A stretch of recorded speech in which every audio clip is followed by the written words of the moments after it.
have Senator Kevin Cramer with me right now. And, you know, boy, it seems like everywhere you turn, there's just ugly news.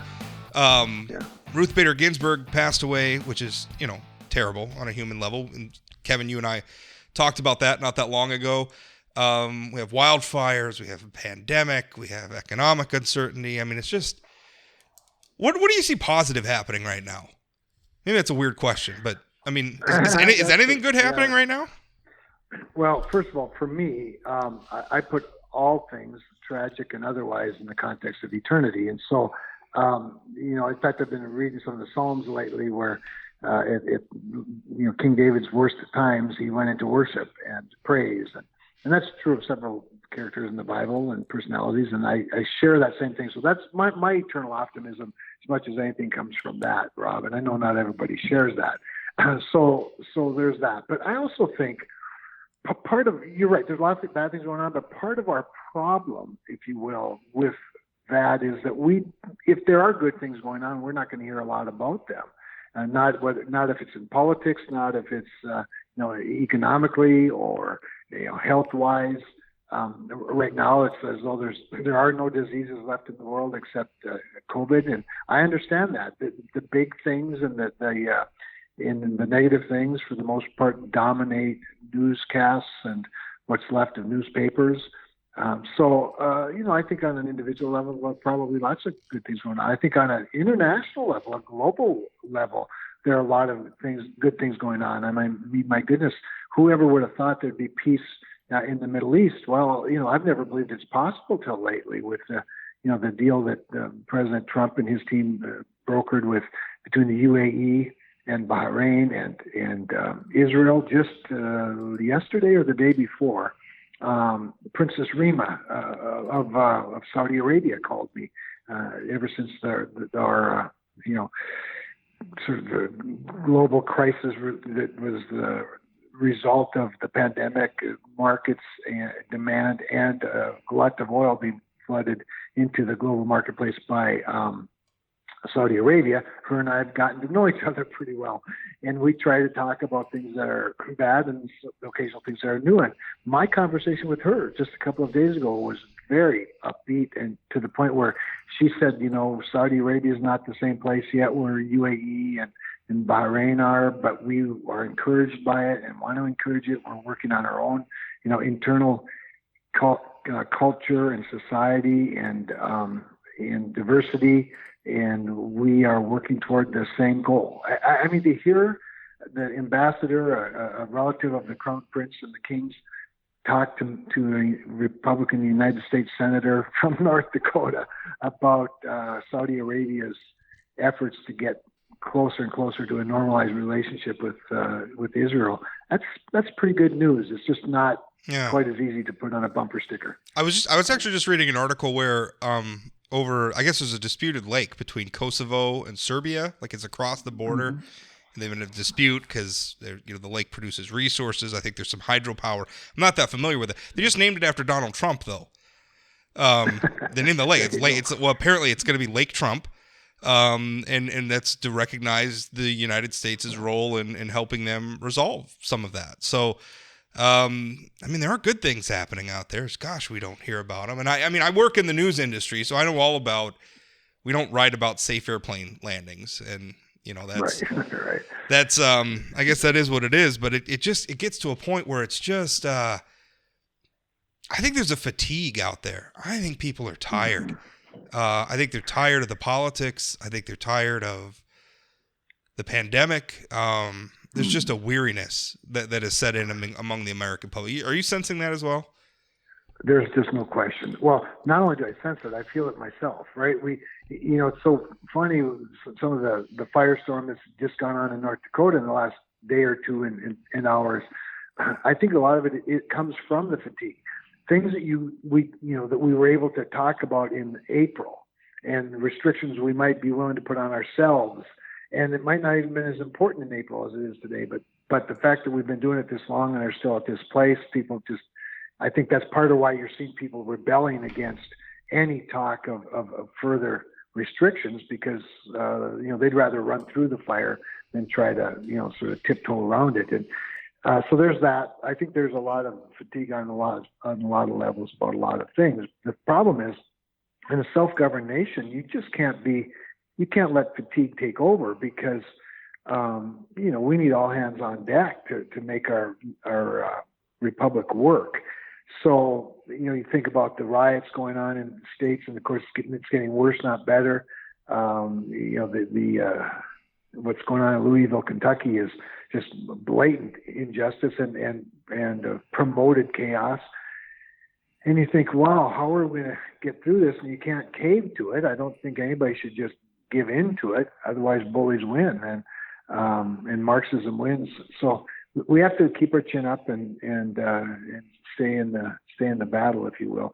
There will be a pressure relief valve, though, that will work the day after the election. And now it might be crazy for a while, and it may be a contested election, but at least politically speaking, Rob, and when I say that, I mean like in Washington, in our state's capitals and whatnot, the results, you'll no longer be able to affect the results. And I think that does provide some relief where people can get back to working on things together.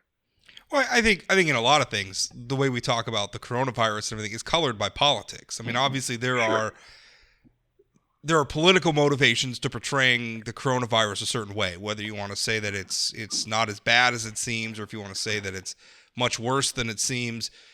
There's exaggeration happening all over the place, and a lot of it's for try to influence a political outcome, right? I think we've seen that with natural disasters that play into presidential politics in the past, where things just get blown out of proportion. So I think some of that for sure is going to start laying down a bit. Speaking of the election, though, I mean, President Trump creating a firestorm this week over, and I know you've reached out and you've said, people are choosing to misinterpret his words, but he does this, though. I mean, he says these things. President Trump is not a stupid person. I always push back on the people. I'm very critical of President Trump, but I don't think he's stupid. I think he's a very smart, very astute man. I don't like his methods a lot of the time. So he knows what he's saying, and he's like, he just refuses to kind of shut that door on accepting the election. Now, I know there's reasonable things. Obviously, if there's problems with the vote, maybe there's a reasonable, there'll be a reasonable cause to get behind to contest the election results. We've seen that in the past. Bush v. Gore, in 2000 was obviously probably the most modern example. But what he seems and I hate saying what he seems to be saying, but he leaves that door open, and I just don't think it's helpful right now. I think right now our national leader needs to be more precise with his language than he is. Well, that is a nice thought, and the problem is there's not one thing that Donald Trump could say or do. There's not one nominee to the Supreme Court that he could nominate or anything else that would have a different result than there is now, and that is the mainstream media going berserk. When I listened to that question, of course, and his answer to it about remembering that the question started with do you pledge win, lose, or draw? Do you pledge or do you promise to have a peaceful transition? Well, of course, there's not a transition if you win. And if there's a draw, that's obviously going to be disputed. See, so you talk about an oversimplification of the issue. The questioner was ignorant and naive in their question. Now, could he have gone to great lengths to describe this to him? Perhaps he could have. But the question is based on a really lousy premise. Because at first thing you have to do is expect Donald Trump, who's the most optimistic person I've ever known in my life, you have to get him to consider the possibility that he's going to lose. Well, that's not one of the things he considers. Well, no politician is going to do that. I mean, no politician. Every politician is going to. Otherwise, why are you in the campaign? You're going to assume you're going to win. That's right. That's right. At the very least, you're going to prepare for victory. You don't prepare to lose. Even the presidency, you prepare to win. And so to ask a question like that is almost asking him to concede the election. The other thing is you have to admit that in this current time, I'd be more concerned about a peaceful election than a peaceful transition. And because so far it's not been peaceful, and there's all kinds of chaos and violence in the streets trying to disrupt, this election. So I think that it was. I suppose I can't say it's an unfair question. I don't really think there are unfair questions, but I think it was unfair to expect that he was going to somehow, with a smile on his face. Well, certainly, I hope for our promise to have a peaceful transition, especially when his opponent of 4 years ago has already stated emphatically, and as you know, on video all over the place, she doesn't believe that Vice President Biden, should he lose, should concede under any circumstances. Well, that's a heck of a. Under any circumstances, including a fairly rot election result. Precisely. The other thing, though, I want to say this because I think we have to also remember this context.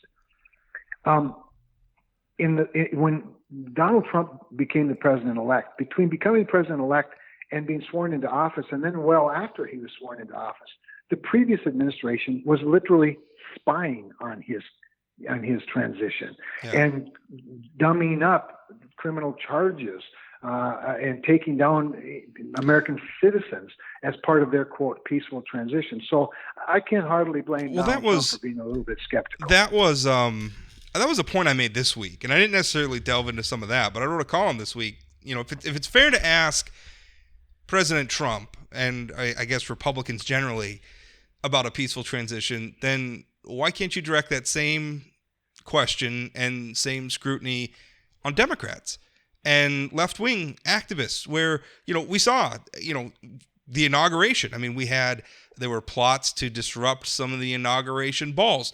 There were plots to disrupt people in Washington, D.C., blocking roads and blocking bridges. There was violence at protests across the nation. I mean, that's not a peaceful transition. Also, 3 weeks after the election, there was a poll. It was a left-wing pollster, public policy polling, PPP. If you've probably seen some of their surveys out there, 3 weeks after the election, like 87% of Hillary Clinton voters were in favor of impeachment.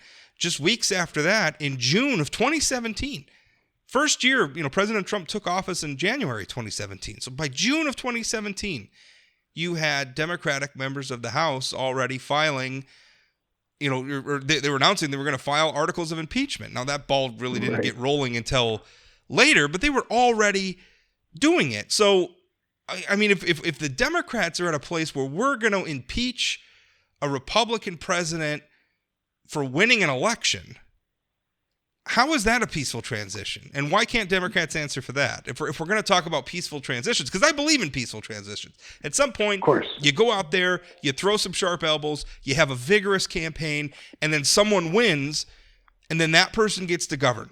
And to a certain extent, I mean, obviously you can still protest, you can still speak out and all those other things, but you got to let them govern.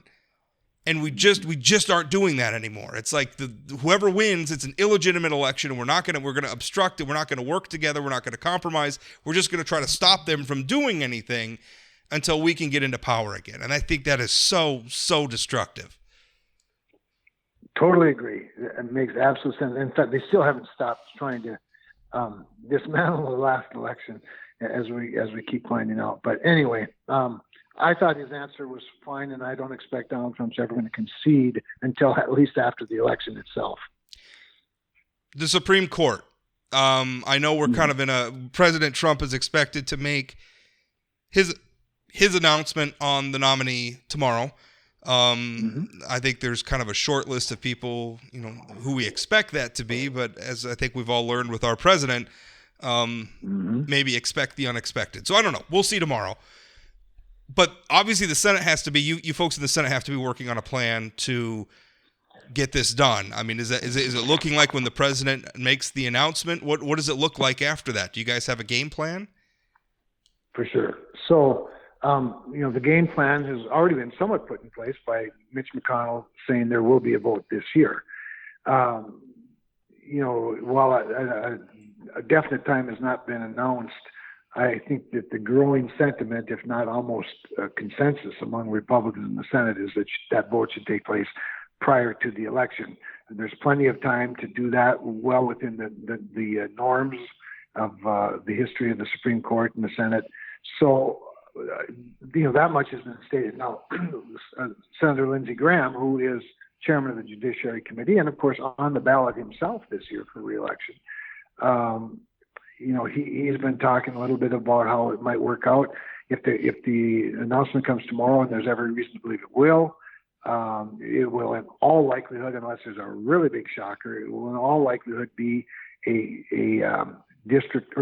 circuit court judge right now, and that means that it will be somebody who's already been confirmed by the Senate, maybe a couple of times if they start out as a district judge, but certainly if they're a circuit judge, they've been confirmed by the Senate, and they've been thoroughly vetted by the FBI and everybody else. And in many cases, and also you're going to have a lot of the people sitting in the Senate now who have already voted for this person. It's going to make them hard maybe to go back and say all no. of that's exactly right. The only difference would be that they now would have more of a record because they will have been judging things. Sure. So that really does create an efficiency. But I would expect that Senator Graham will start hearings sometime around October 12th, and the hearings will be at least one round of 30-minute questions. I think that's generally how the committee does it. Everybody gets to ask questions for 30 minutes, and then maybe a second round of, say, 20-minute questions. That'll allow the American public to observe as well as the senators are asking the questions. And that would take us, into the next week, of course, in October. But then, then members will want to have their opportunities if it's not somebody that they know to ask questions and meet with this person and do all that. And that takes us maybe toward the last week of October. And I think by that point, I think there's a good chance, say that week of either late, like October 22nd, 23rd, or the following week, there's a good chance we could have a markup then a vote on the floor. I was reading something interesting because everybody's talking about how this is going to be a hurry up process, but looking at some of the conceivable timelines to get this done before Election Day, we're not really talking outside of the ballpark. I think one person who kind of just did the math, and obviously, there's a lot of scheduling unknowns here, but, one plausible scenario would have put it at just 2 weeks shorter than the process that appointed Ginsburg herself. It would have been, I think actually the process was maybe a little bit longer than the one that appointed Sandra Day O'Connor. So, it's not like the timeline here is all that unusual. I think a lot of people are going to treat it like it is, but it's really not, at least in terms of time. Now, I don't know. There's a lot of people upset about this. One thing that's getting kicked around, and Democrats are, it's interesting to me that when something's not going your way, all of a sudden you hate it. It was like the debates we always used to have about the filibuster, right? When you were in the minority, you loved it. And then when you were in the majority, it was the worst thing ever. And it seems to be like the Supreme Court. Like now that, for so long, our friends on the left were winning a lot of victories and have, even right up to modern times, have continued to win a lot at the court. They have implemented a lot of their social and policy agenda through the courts. And now that potentially, this is going to swing, all of a sudden you're hearing them turn on the courts. Suddenly the Supreme Court is not so sacred, and they want to do a lot of things. They want to pack the court. That's one proposal. It didn't work out so well for FDR when he tried it. I don't know why they think it would work out in modern times. But another thing people are talking about, and I think this, maybe, I'm not sure how I feel about it, but it has a little bit more merit, are term limits for Supreme Court justices. Now, I don't generally like term limits for elected offices. I think that happens on Election Day. You don't like the guy or the gal, as the case may be, vote them out. I don't think we need term limits limiting who people can vote for, but the Supreme Court justices are not elected. They're appointed. Should there be a term? Should there be a limit to how long they could be on the court? And maybe at which point they would need to be reappointed? I don't know how it would be structured, but have you been thinking about something like that? Does that interest you? It intrigues me. I have thought sometimes about it. Yet that one thing that, the one thing that does prevent them from putting their finger in the air or trying to appease a particular political philosophy or politician, either the electorate or the politician, in this case, I suppose a politician, is the lifetime appointment. It is a very liberating thing. And but at the same time, it's not like even the Supreme Court has demonstrated that it's immune from influence, whether the influence is, the country club they belong to, or the church that they belong to, or the society that they belong to, in the case of various legal organizations. So, I guess I think on balance, for me personally, Rob, and I'm certainly open to being persuaded, but when I've thought about all of these questions, I generally come back to to what the founders figured out. A lifetime appointment that involves the president and the advice and consent of the United States Senate. With not perfect, might be the closest thing to perfect that we could have. Do you think we should bring back the filibuster for judicial appointees? Well, there never was a filibuster for appointees up until that's a fairly recent phenomenon. In my lifetime, actually, and then it was taken away restored for a while, and then now we are where we are. The filibuster for judicial nominees. In fact, I think Clarence Thomas, wasn't even filibustered, even though he could have been. It's just something that they didn't do until recent years. In fact, Chuck Schumer, I think, as a young, maybe even a freshman senator, first instigated it, and then, like I said, it was then removed for a while, and then it came back. So I don't think we need a filibuster for Supreme Court nominees. I personally think we do too much sometimes to protect the public from their political choices. One thing about self-governance is you're supposed to suffer the consequences of your bad governance. And, you can make it impossible to do anything. And, and then that doesn't really benefit anybody. I'm one that came from the House, went into the Senate. I'm still not convinced of the filibuster at all, to be honest with you. Mitch McConnell, of course, defends it, as do most of the traditional senators. And it certainly has its place. It is the cooling off, place, as they like to say. And I think Jefferson even referenced it that way, the Senate that way. That's why they created the 6-year terms. But they also created 6-year terms that were elected by state legislatures, not elected by the people. And so I'm not so sure with a third of the Senate being up every 2 years, that people can't correct their mistakes rather quickly if we just trust them. And I think the filibuster sometimes protects the electorate from a bad decision. I guess that's one way of looking at it. I like the filibuster for policy. I think if we're going to make national laws, there should be some buy-in from the minority. In a lot of ways, the filibuster was sort of a requirement for a level of bipartisanship, but also, there is the point that you win an election, you get to govern, right? So if you're president, you get to appoint, and unless there's something extraordinary wrong with an appointment, in which case I would hope there would be some bipartisan opposition, then, the president should get to appoint. We elected Donald Trump, which means you get the good and the bad with that, I guess.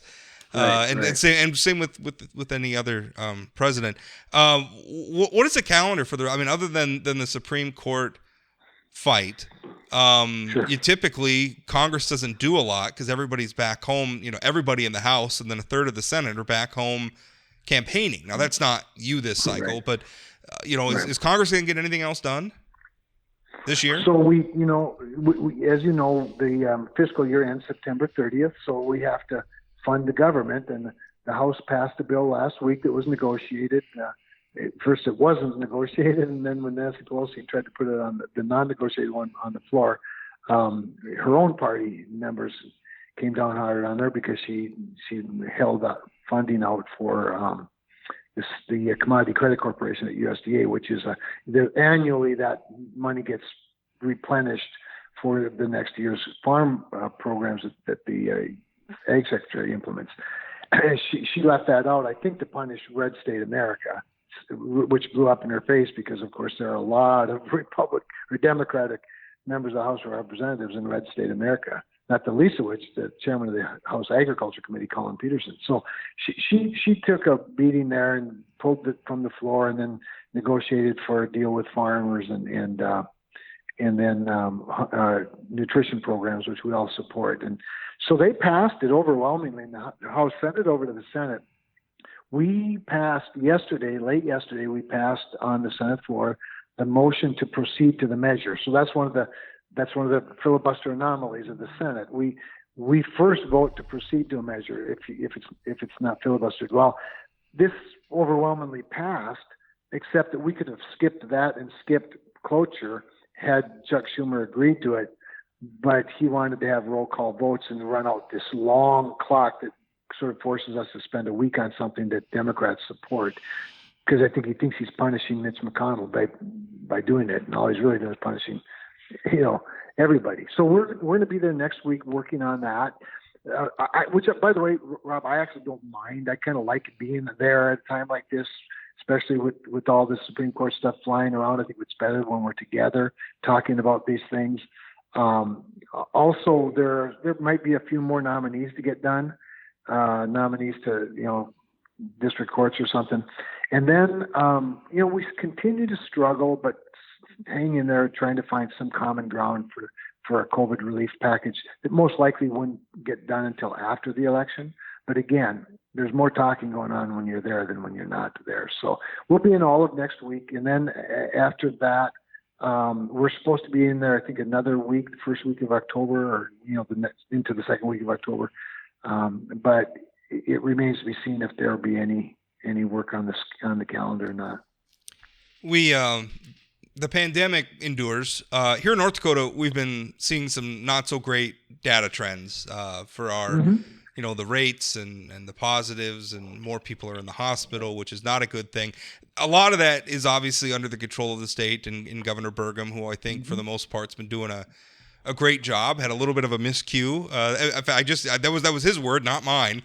I interviewed him actually just before I've interviewed you. His interview published on Friday. I think this podcast will be on Saturday. But he called it with an order where if you violate quarantine, you could be guilty of a misdemeanor crime. He walked back, but generally, I think Governor Burgum's been doing a good job. From the federal perspective, is there more we could be doing in North Dakota, or is there more resources that we need to make available? I mean, what's your perspective on that?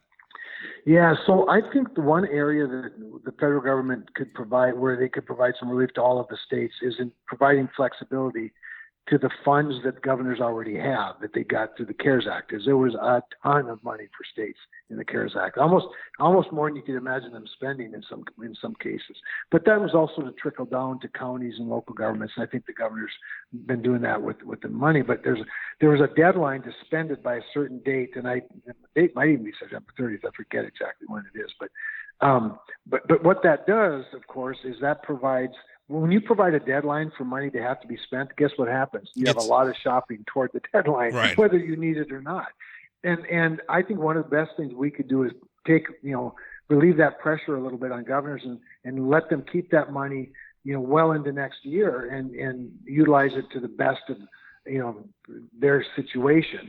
And what's the thinking behind putting a deadline on it? I mean, I like that. I mean, you have a pot of money there, use it as you need it.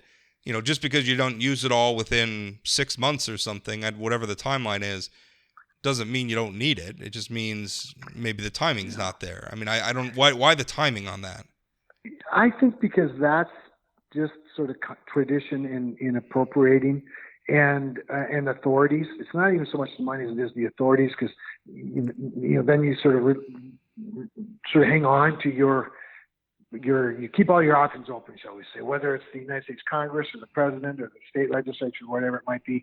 I agree with you, Rob. I think once you appropriate the money, if you want to put restrictions on how it is spent, I think that's entirely proper and appropriate. If you want, local jurisdictions to have more, more leeway, then give it to them. But then you just move the restrictions out a little bit, move the guardrails out a little bit, and that's how federalism works. Whereas deadlines, I think in many respects actually work against that. So I agree with you. I don't know why we have them. I will also say, though, I don't think there was anybody that was, at least any honest person today, that would admit that they thought that this pandemic was going to hang on this long. And I think we all thought we'd be back at school and we'd be going to football games and hanging out, which we're largely doing now in North Dakota, at least to varying degrees. But It's hung in there longer than people thought. We thought the warm weather was going to help. Well, it turns out maybe the cold weather is going to help. But so I think some of it was just that too. Maybe it was just too much optimism. I don't know, but I agree. I just think that kind of flexibility with the dollars. There's also the clawback provisions and things like, if you don't use the money by then, it should come back. Well, maybe, but if we provide the flexibility, then what we're really doing is repurposing perhaps the dollars. Yeah. And some of that has happened. There's been some loosening of the restrictions for governors and mayors and whatnot because of that. So we'll see, but I agree. Yeah. The deadlines really don't make much sense. Well, and maybe deadlines are not a bad idea if you push it out, and it's a long timeline, right. But we're talking about months here, and sometimes it's just, right. I mean, to have the debate, how should we spend it, and then once we've decided who do we spend it with, who are the vendors, all those things. That's a lengthy process, and for a lot of excellent reasons, by the way, because you got to make sure people weigh in with their ideas. Democracy is slow and aggravating and terrible, and in a lot of ways, it's just better than having a king. Authoritarianism is very quick, right? We just have one guy and very efficient. Yeah. one authoritarian just kind of calling the shots. That's very. I always laugh every once in a while. You'll see a New York Times columnist, sort of waxing poetically about how efficient China is, and it's like, well, yeah, it's because there's no dissent, you idiots. Yeah. Exactly. That is a lot easier. We could solve a lot more crimes if the cops could just kick the door in and search your house, but I don't think anybody wants that. Hey, one area where there's been some criticism of the spending of CARES Act money in North Dakota is plugging these oil wells out west. Obviously, this is a policy issue with your energy background and Public Service Commission background. You're very familiar with. Honestly, I thought it was a great idea. I mean, part of CARES Act was intended to, give us a economic life preserver. The energy industry has been hit hard by the pandemic. This was something in North Dakota that needed to be done anyway. Some money came along and we found a way. Okay, well, let's put some of these crews back, give them something to do for a while, and hopefully, give them a little bit of a life preserver. To me, it was killing two birds with one stone. Some are out there describing it like it's some sort of a handout to the oil industry or what have you. What did you make of that decision? Did you think that was a good one? I think it's almost genius, frankly. And with regard to the criticism of it coming from the CARES Act, I think is well within the CARES Act parameters for all the reasons you stated. But what I think, if people just step back and take an honest, fair look at it, if you're somebody who hates the oil industry and hates oil companies, and you think that they're environmental terrorists or whatever your belief might be, this is something you should like. The government helping hire people to plug these wells, these orphan wells or these old wells that and then restoring the land. That's and to be clear, I mean, if maybe people don't know what we're talking about, these are oil wells that have been abandoned. They were established under a previous regulatory regime. I mean, we've seen that in a lot of the energy industry, not just in North Dakota, but the way we did coal mining 60 years ago is not acceptable under modern standards. Right. We've grown, the industry's evolved, we have new rules in place, we're complying with those rules. The oil industry was the same way. And a lot of those companies that are responsible for the oil, they just don't exist anymore. So there's not even anybody you can go to leverage money out of saying, hey, come here and clean up your mess. A lot of times they don't even exist. So the state just said, these are things that exist, they're causing a problem. Here's a situation where we have a workforce that needs something to do, and we have some federal funding that's about helping that sort of a workforce. And we also have a problem with these wells. Like you said, I think it was genius. They threaded a needle there. What a brilliant way to use the money. Yeah, absolutely. That's exactly right. I mean, the alternative would be to never plug the wells, never restore the land, and put a whole bunch of people on unemployment. Yeah. I don't see the winning in that. Well, that doesn't make a lot of sense to me either. Anything else on the, we're coming down into primetime campaign season, but not, it's kind of boring in North Dakota because there's no Senate race. The gubernatorial, all due respect to Shelley Lenz, who I think is a fascinating, I like Shelley a lot. I think she's great. But I don't think she's going to win. I don't think the House race, again, I like Zach Rachnerud. He's from Minot. He's a nice kid. He's got a lot of ideas. He's very passionate about him, but I don't think he's going to beat Kelly Armstrong. I'm looking at our legislative races. I don't see a tidal wave coming there, which kind of interests me. Maybe you could weigh in on that as a former chairman of the NDGOP. In 2016, a lot of Republican lawmakers rode a Trump wave here in North Dakota, and we picked up some legislative districts that, I think a lot of people viewed as pretty safe Democratic areas. The Democrats, they lost their party chair. She lost her legislative seat. They lost their minority leader, Max Schneider. He lost his seat. Both of them were in the same district. I don't see a lot of sign that Democrats are going to make that ground back up. It kind of feels like maybe we'll trade a couple seats. Maybe the Democrats will have +1, +2, but I just don't see them. In some ways they got annihilated in 2016, and I don't see them bouncing back from that. That was kind of a thing I was watching, and I just don't see the evidence. But what are you seeing? So, I don't know. I'm not familiar with a lot of these specific circumstances or situations, but there's a couple of things that are hard. There are a couple of trends that are hard to go up against. First of all, these seats that we won where they were previously at least reasonably safe Democratic areas, and so we had these people win in this Trump wave. Well, they're now incumbents, and incumbency is always a tough thing to go up against. So right away you've got that advantage. The other thing though is while it's not, no one's going to be shocked by a Trump victory this time. Whether he wins or not, if he does win, it's not going to be shocking. I think last time it was. So they should be better prepared for it. However, in North Dakota, like most places, but especially North Dakota, Republicans running in a presidential election year have an advantage there as well. So you have more incumbents running in a presidential election for Republicans, and then you have the other factor. If you're going to take out an incumbent, even when the tide turns sort of your way, you have to have a good candidate. And I can not imagine how difficult it must be to recruit Democrats to run for the legislature, or for anything else for that matter. I just think it's very, very challenging. It doesn't look like it's a lot of fun. It doesn't look like you're going to have a lot of influence if you do win. And so what it becomes is a trend that's not very healthy, frankly, certainly for a party, and not all that healthy for a two-party system. Although I think sometimes I hear people talk and say, well, North Dakota is Republican, right? And so it's just sort of this automatic thing. The Republican Party Republican elected leaders don't really have to do anything. They're just going to automatically win. And I don't necessarily think that's true. I mean, some of it, yes, there is sort of a bias, the National Democratic Party abandoning rural America. I mean, all of those things are true, but the NDGOP has to go. I mean, all the elected people who hold the various offices under the NDGOP banner, they do have to govern, and they do have to make decisions their elected leaders like. And I mean, it wasn't that long ago that we had Kent Conrad and Byron Dorgan and Earl Pomeroy, and you go back even a little further, we even had Democrats in statewide office, Roger Johnson, Heidi Heitkamp. That wasn't that long ago. North Dakotans will vote for Democrats. It's just, I think sometimes we just assume, well, they're just Republicans and they're going to win. This really frustrates me when I hear people bash the legislature. Trust me, I do my fair share of legislative bashing as well. But as a body, they frustrate me at times. But still, they must be doing something right because most of them win re-election every 4 years. So people seem satisfied, right? Yeah. So I think that's interesting.